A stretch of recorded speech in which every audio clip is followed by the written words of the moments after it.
a minute. Look at that fella. Rugged-looking guy. What a great gang.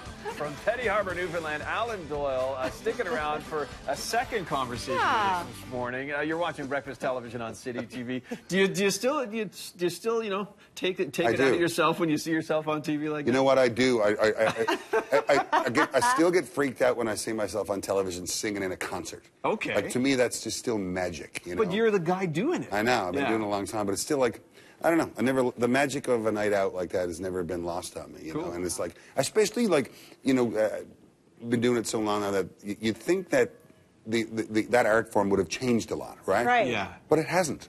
It's people who line up and with seats facing that way, and a guy with a microphone facing the other way, and that's been happening for hundreds and thousands of years, and it's no different. And that to me is beautiful. And it's a contract you make with people when they buy your ticket to your thing and they give you their night where they're getting everything I got. You know, it's like, it's fun, and I love it. Yeah, I do. Yeah. You know, when you were here last time, you and I chatted about your book. It was the second book that you had written. And I'm just curious, are you working on another book? I am. I am working This on is another book. exciting. You heard it here first. What's it about? I don't know. I don't really know. What I usually do is like I collect what I think are the funniest or the most amusing or meaningful points at a certain, like the first book was about growing up in Petty Harbor, and I collected all that stuff, and I sort of compiled it into a book. And then the second one was about my first trip across the country. Right. And I compiled all those stories, and then this one so far is really sort of an extension of that, even further about international things and how Newfoundland it seems odd and different and unique, and how Newfoundlanders, I mean, we spoke about it last time, I feel like I'm from a place that's a unique and beautiful and funny and odd place, and we find it very, very, very contagious, our Newfoundlandia. And why is Newfoundland so important to us? And why do we, when you come to Calgary, all the Newfoundlanders are together in 10 minutes? Why is that? They are. True. Yes. It's true. Why on 9/11, in the darkest day in most of our lives, that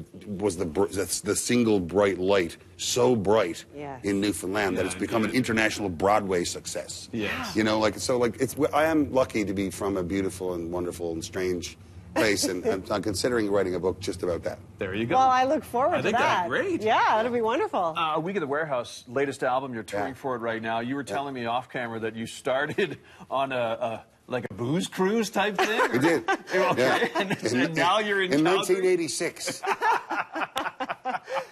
This is one of the craziest tours. Yeah, like about 3 weeks ago, we got on a boat called the Rock Boat, which is a multi-band, sort of rock festival that floats around the Caribbean. And then a tour bus picked us up in Clearwater, Florida. Okay. We played in Florida, in the Carolinas, Georgia. We made our way over to Texas. We left Dallas and went to Oklahoma City, Denver, and then we rolled up to Banff last night. Sold-out show at the casino in Calgary tonight. And tomorrow night we're playing a gig for the Canada Winter Games. Nice. Yeah, and then on Sunday we're coming, doing some more announcements and some more partnering with Rogers on Hockey Day, Hometown Hockey, and to talk again about Headstrong and about the work that we're doing with the Dollar a Day Foundation to help them continue their good work right here in the Calgary area and internationally. So what is a guy from Petty Harbor, out south of St. John's, Newfoundland, which hockey team do you cheer for when you're on the furthest eastern part of the continent? Not just the country, the continent. Who you Closest one. Montreal? I cheer for Montreal. Because some people in St. John's are hardcore Boston. Yeah. Some got Maple Leaf fans. Yeah. So in Petty Harbor, where I grew up, I would argue that 90% of the people around my age cheered for the Toronto Maple Leafs. Okay. Because their dads. You wanted to be different? Is that why? Or? My father and a lot of those guys cheered for Detroit because they were Gordie Howe era people. That's right. My brother is a couple of years older than me, and he loved Boston, right? Yeah. But I was an oddity because imagine that.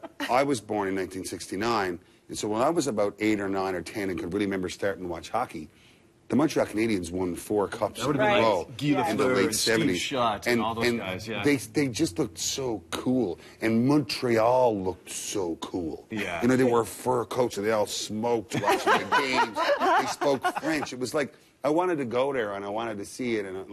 And I fell in love with the Habs, and I fell in love with Montreal Canadiens. And then now I'm, like I say, I spread my love around to whatever Canadian team is left in the playoffs. Sure.